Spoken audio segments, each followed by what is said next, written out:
Hi friends, it is day 2 of our trip to Mexico City, and today we are getting our fill of nature, culture, and thrills.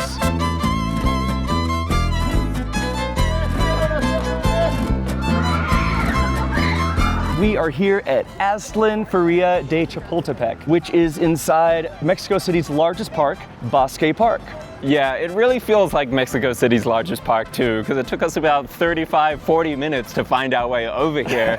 We started the day at the Museum of Anthropology, and wow, what an incredible museum. It's just a world-class experience. Yes, it covers everything from the evolution of humans to the birth of civilization, all the way through modern times. And yeah, some of the displays were just mind-blowing. The museum is enormous. It has 600,000 historic artifacts from the Aztec, the Maya, the Olmec. What was your favorite part? My favorite thing, which is probably like the centerpiece of the museum, is this incredible sunstone. And it's this huge round carved rock which they used to do sacrifices on top of. And it's just so ornate and so detailed. Well, glad I was not alive at that time. With that said, you cannot miss the Museum of Anthropology if you're here in Mexico City. Yeah, it's definitely a must-do. And the benefit is, if you want to come to this theme park, you just have to take a little walk through the park and you'll be here. A short 35 to 45 minute walk. Is this a credit? No. But we have now made our way over to the Aztlán amusement park. This place has quite a bit of history, both good and bad. It was actually closed for 5 years from 2019 through 2024, which we can talk a little bit more about later. But now it has 4 new coasters, and I'm excited to get in there and ride them. Yeah, I really know absolutely nothing about this theme park, so I'm excited to experience a new park. Here we go. Oh man, so again, this place is essentially just reopened as a brand new park, which means that all of the rides that they used to have since been retired, including this beautiful looking Lupo plane. And gosh, I love a Lupo plane, but I guess that just means I'm gonna have to go back to Lakeside Park in Denver, where I can definitely do one there. All right, so we've just entered the park, and it turns out there's a couple different admission options. So I bought an unlimited ride wristband because I'm gonna try to get through as much as possible in our limited time here. And it was 600 pesos, which equates to about 33 USD. And I'm probably not gonna ride everything because there's a lot of spinning coasters here. So I just paid per ride, and they gave me this little card right here, and it was like 80 to 100 Mexican pesos per ride. So I guess that means that you can enter the park with free of admission. Yeah. And then just pay per ride if you'd like. Yeah.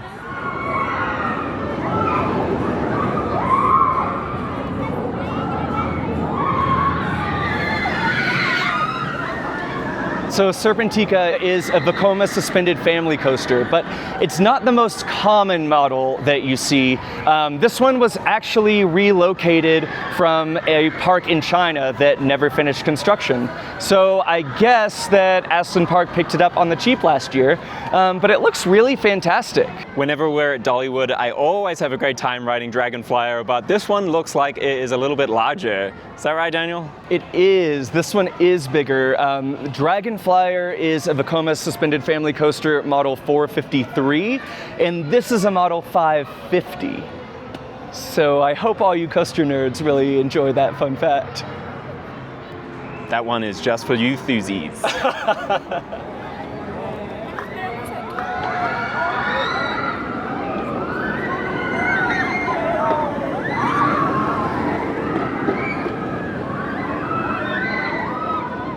Now, I have heard that this particular version has a bit of a surprise, so I'm excited to see what that is.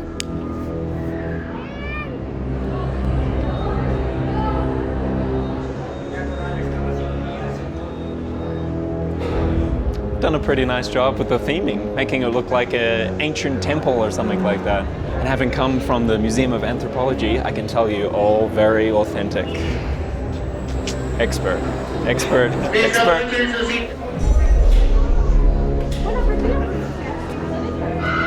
It seems that they are currently running one train, and as you just saw, the line is quite lengthy. I did ask if there's an option for Fast Pass. There is not. So at least the queue is themed. Puerta número 7, por favor. Okay, we finally made it after about 35 minutes. Maybe a little more, but hey, we got the back row. We're gonna get a nice, comfy, fun ride on this Serpentikah Vekoma family coaster. Let's do it.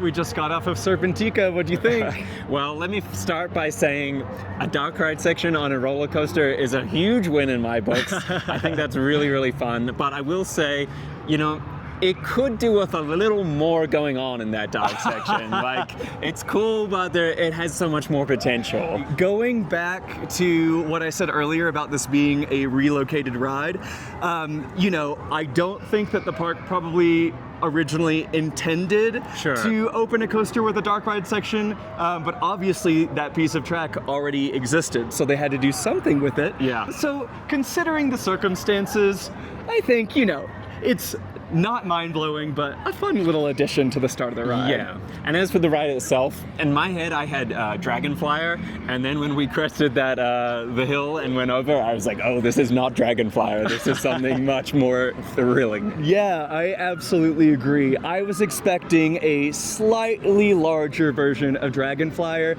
but instead I'd say that it's somewhere in between that Dragon Flyer Orkinen model and Hall's Uber Kopf at Tripsdrill. And then, of course, there's Vienna Force, which is in another league. But yes, when we were originally planning the day here, I thought, oh, you know, this is going to be a small family park anchored by a fun but not too exciting Vekoma family coaster. But we ended up riding in the back, getting pulled over the drop, super intense positives throughout that first overbank turn.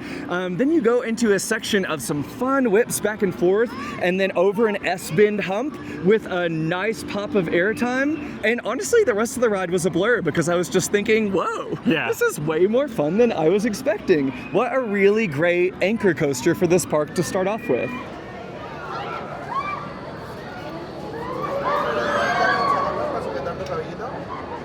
All right, and right beside Serpentikah is this large construction wall, which from the top of the lift we saw is a big dugout pit.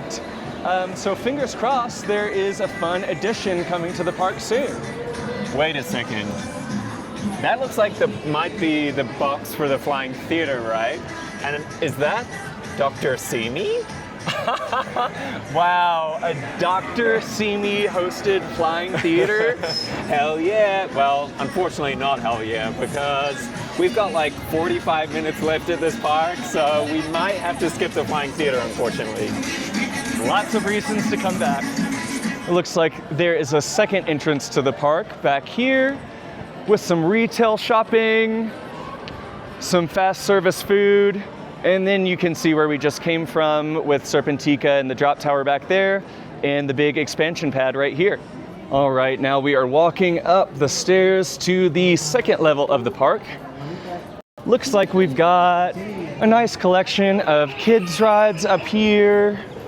And then here is the massive Ferris wheel. I bet the views of the city from up there are incredible, but unfortunately that is one more attraction we'll have to do next time.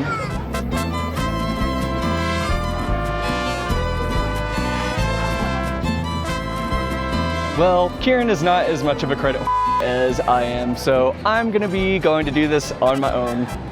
See you on the flip side.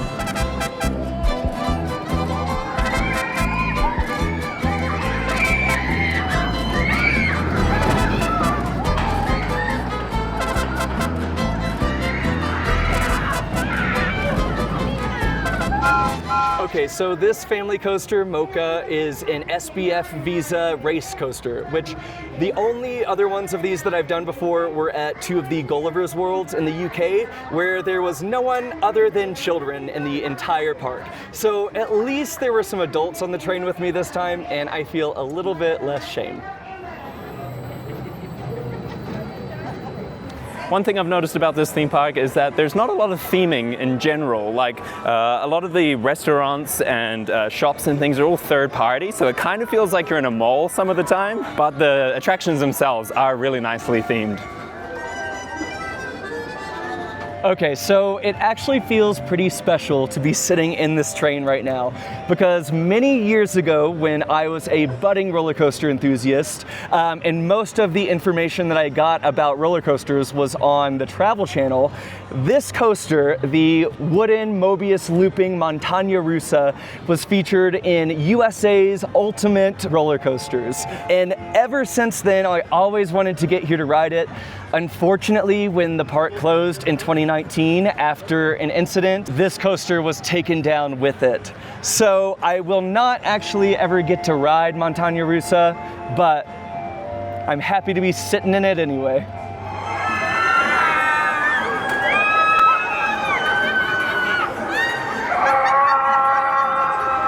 All right, well, I am on my lonesome again for the spinning coaster. It's called Laka.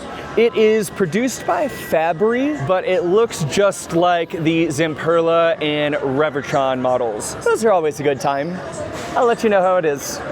Yeah, the spinning on this one looks a little too crazy for me. Whew! Well, I think you made the right decision. So I made the right decision, huh? Oh my gosh. That was the spinniest spinny coaster that I have ever ridden in my life. I don't know if the backs of the cars are weighted or what, but we hit that turnaround after the big drop when the cars unlock, and I mean, it just felt like we were spinning like a top. If you've ever ridden a Gravitron, it was like that. Wow. I loved it. I could hear you screaming from here. I'm glad you had a good time, and I'm glad that I did not ride it. Well, unfortunately, the clock has run out, and we did underestimate how busy the park was going to be today, which, don't get me wrong, it's great to see. The atmosphere here is electric. Definitely, it's very alive. It's a Sunday afternoon, so yeah, busy. So the SBF big air coaster behind us will have to wait till next time. Darn. Hey, I am a little disappointed because I have done one of these at a Tomfooleries, but on that model, the looper cars were not working, and here they are. So I personally would love to do that. But, you know, again, more reasons to return to Mexico City. Definitely.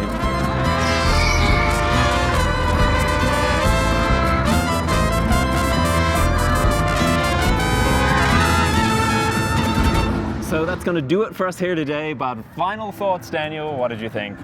Well, I had a really good time. I do wish that we had more time to spend here, but I really think that there's something special about these parks that sit right in the middle of a city. It feels like they have a real heartbeat. You know, we're kind of missing parks like that in the US, and I wish that we had more because the energy is just so electric. It's filled with people who are just ready to have a fun time, including myself. Yeah, it's really nice to have another option. It's like a nice accompaniment to Six Flags Mexico. The ride collection is relatively small. Again, there are 4 coasters, most of them gearing towards families. I don't know what's coming to that expansion plot, but fingers crossed it's something for thrill riders. But overall, everything looks fresh, clean, lively, so I'm excited to see what happens with this park in the future. For me, Serpentikah was definitely a standout of the day. I could have sat on that thing 2 or 3 more times easily, but unfortunately we just ran out of time. Absolutely, I'm right there with you. I loved being whipped around on that Vekoma family coaster. But speaking of Vekoma, You know what Mexico City could really use? What? A Vekoma tilt coaster. So whether it makes its way to Six Flags Mexico or Aztlán Park, I think it would be a perfect fit for this place. All right, well, thank you guys so much for watching. If you enjoyed following us around today, please like this video, subscribe to the channel, and we'll see you again soon. Bye.